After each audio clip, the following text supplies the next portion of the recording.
তেওঁলোকে শিৱসাগৰ তিনিচুকীয়াই নহয় গোটেই অসমখনেই ধুবুৰী বনাবলৈ বিচাৰে। গতিকে কংগ্ৰেছ দলৰ নেতৃত্বত যিবিলাক প্ৰডাকশ্যন হৈ আছে, কংগ্ৰেছ দলৰ চৰকাৰৰ দিনত যিটো APSCৰ ফেক্টৰী আছিল, চৰকাৰী বিষয়া প্ৰশাসনিক বিষয়া বনোৱা ফেক্টৰী আছিল, তাত ৰাকেশ পাল যদি জেলত ভৰাই নিদিয়াহেঁতেন দুৰ্নীতিয়ে গোটেই অসমখন ভৰাই পেলালেহেঁতেন। আৰু যিবিলাক এতিয়া MLA মন্ত্ৰী বনোৱা ফেক্টৰীটো পলিটিকেল পাৰ্টিয়ে নহয় জানো, টিকেট দিয়া, ৰাইজে ভোট দিয়ে। গতিকে এই যে অসমখন ধ্বংস কৰিবলৈ কংগ্ৰেছ দলটো শক্তিশালী হ'লেই হ'ল আৰু বেলেগ নালাগে। কি নাম এইটো, ৰেজাউল কৰিম আমছুৰ সভাপতি। অসমখন যদি খিলঞ্জীয়া মানুহৰ ইয়াত নিৰাপত্তা নোহোৱা হ'ব লাগে, খিলঞ্জীয়া মানুহ যদি ইয়াত বাংলাদেশৰ নিচিনা অৱস্থা হ'ব লাগে, তেতিয়াহ'লে কংগ্ৰেছ দলৰ যিবিলাক প্ৰডাকশ্যন আছে ৰেজাউল কৰিমকে ধৰি এইবিলাকক ভোট দিলে, মুঠতে কটা হাতৰ চিনত ভোট দিলেই অসমৰ আৰু ভৱিষ্যত কোনো চিন্তা কৰাৰ দৰকাৰ নাই। ইয়াত উদ্যোগীকৰণৰ দৰকাৰ নাই, কৃষি বিপ্লৱৰ দৰকাৰ নাই, ইয়াত আধ্যাত্মিক চিন্তাৰ গুৰুজনাৰ আদৰ্শৰ জন্মস্থান বনোৱাৰ দৰকাৰ নাই।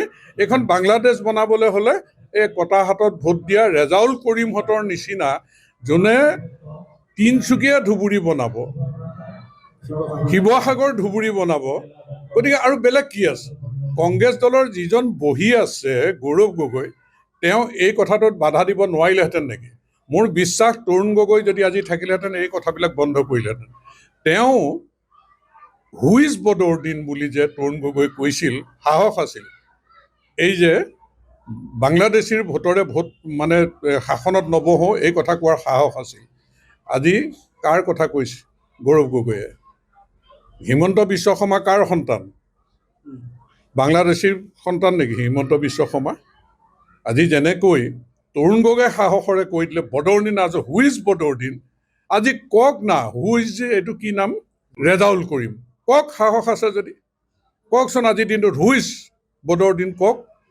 হুইজ বদৰুদ্দিনো নকয়, হুইজ ৰেজাউদ্দিনো নকয়, এইবিলাক শক্তি আনি পেলাই তেওঁ বৰপীৰা পাৰি দিব। আৰু অসমৰ খিলঞ্জীয়া মানুহৰ প্ৰভুত্ব সৰ্বকালৰ কাৰণে প্ৰতিষ্ঠিত কৰিব বিচৰা শক্তিসমূহৰ বিপৰীতে তেওঁ হুইজ হিমন্ত বিশ্ব শৰ্মাক কোৱাটো কিমান লজ্জাজনক, এই কথাটো তেওঁ আচলতে অনুভৱ এইকাৰণে কৰিব নোৱাৰে। তেওঁ পৰিয়ালটোৰ 4জনৰ 3জনেই বিদেশী নহয় জানো? স্বদেশৰ কথা কেনেকৈ চিন্তা কৰিব? স্বজাতিৰ কথা কেনেকৈ চিন্তা কৰিব? অসমীয়া জাতিৰ কথা কেনেকৈ চিন্তা কৰিব? গতিকে গৌৰৱ গগৈৰ পৰা অসমৰ যদি গৌৰৱ কোনোবাই ভাবিছে বৃদ্ধি হ'ব, জহন্নামে যাব অসম।